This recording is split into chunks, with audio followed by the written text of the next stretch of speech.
All right, babies, it's that time again. And as you can see, it's dark, it's rainy, and my voice is low like Barry White. So I wanted you to see, as usual, what it looks like to follow Jesus. As soon as you get started in the morning, I did have my cup of black coffee though.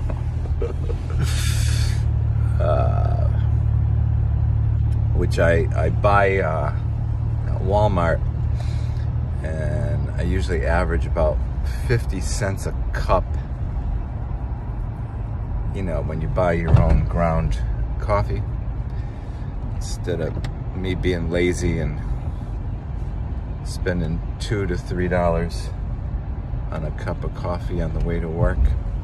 So yeah, that's all I really do to get started. Later I'll have my breakfast after I teach a couple of classes. So yeah, I did give Genesis a try last night. I lasted for about I don't know, I'd say I lasted about a good 5 minutes. I think where I am is Genesis 11, or it might be 12. I think it's 12, where Abraham is not Abraham yet. He's just Abram.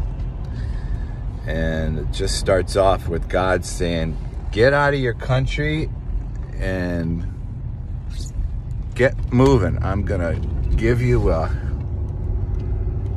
new land, and going to be many descendants, and anyone who blesses you I will bless, and anybody who curses you I will curse. Oh yeah, you got to have a God that's cursing. I'm like, that's it, I'm done. I can't take any more of this.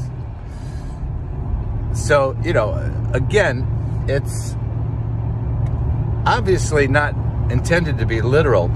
In fact, I came across an interesting thing. I don't know if I shared it with you guys. That somebody was saying one of the early signs you get in the Bible, in Genesis, that the book is not intended to be taken literally, is simply, you don't have to look any further than it opens up with two totally different creation stories. One right after the other. So there you have it. Look no further, people.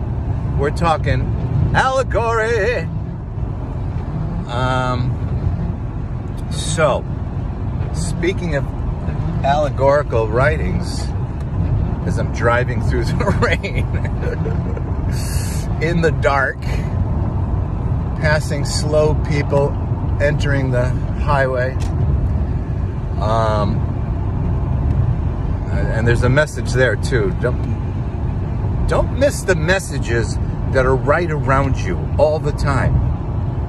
I might get to that later. Let's get back to Abraham because it's so darn interesting. Yawn.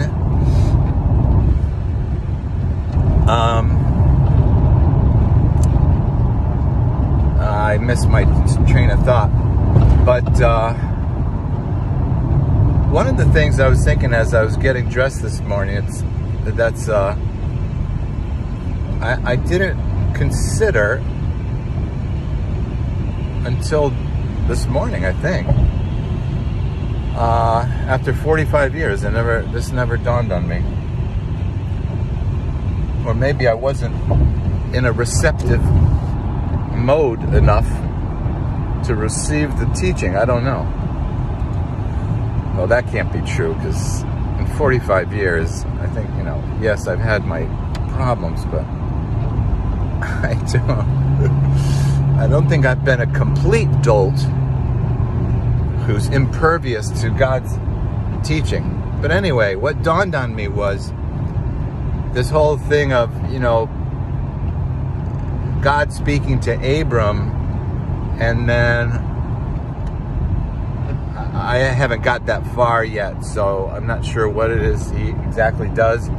He does something in order for God to now call him Abraham.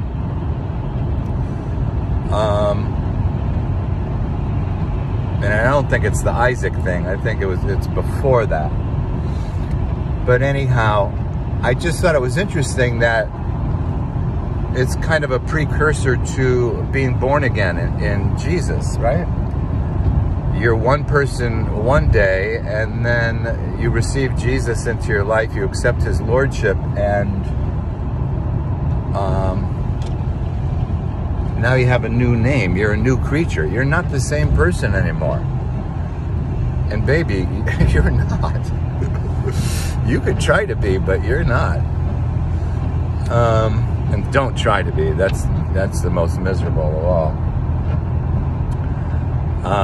Yeah, accept your new your new name and your new identity.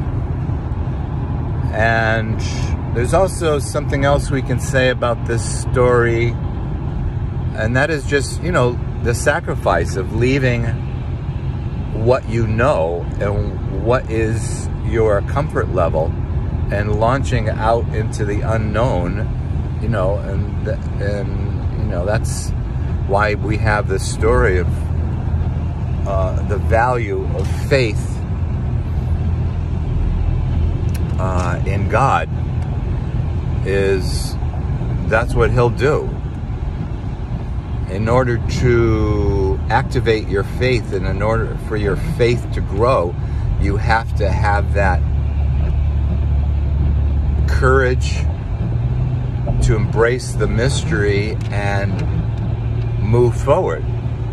And that's, you know, every morning you have that opportunity, right? You don't know what each day is going to bring. You want to stay cozy in your bed. You want to call you want to call in and say you're sick even though you're not, and watch The Big Clock with Ray Milland. That's what's waiting for me. I've seen it so many times, probably 5 times. I still have no idea what's in that movie. So it's good to at this age, it's good to watch movies one more time as if I've never seen them before. And here, I'm telling you, there is a message in practically everything we do. And there's one right there. You know, there's no getting cocky in God, because you're gonna, if you're like me, and you're probably not, but we might share this in common. We need to learn things over and over again, as if we have amnesia. Which, by the way, is one of my least favorite plot lines in film noir, is frickin' amnesia. I mean, the first couple times was okay, but, you know, once you got to the 43rd time, okay, I get it. All right, I'm no longer interested. I have my own life of amnesia to deal with. You know, oh, I don't remember, God, of the success that I had in the past when I trusted you and you came to me in the 11th hour. I don't remember that. I'm going to have to go through that test again. And you'll be like, wait a minute, haven't I had this test before? This seems familiar. Yeah, baby, that's why you're going through it again. So, yeah, there's no cockiness in God. So thank you, Lord. And we embrace all of today's trials. We embrace all of the new challenges. We embrace the opportunity to take a step forward into the dark, rainy, dangerous conditions of life itself. And we know that we have the comfort of being in you and being moved by you, so that every step can be ordered and also playful and taken with confidence, knowing that we are leaving a trail and a path for someone else to follow. Yeah, baby, that's how you wake up in the morning. Oh yeah, that's not cockiness. That's confidence in Jesus, people. See you next time, honeys.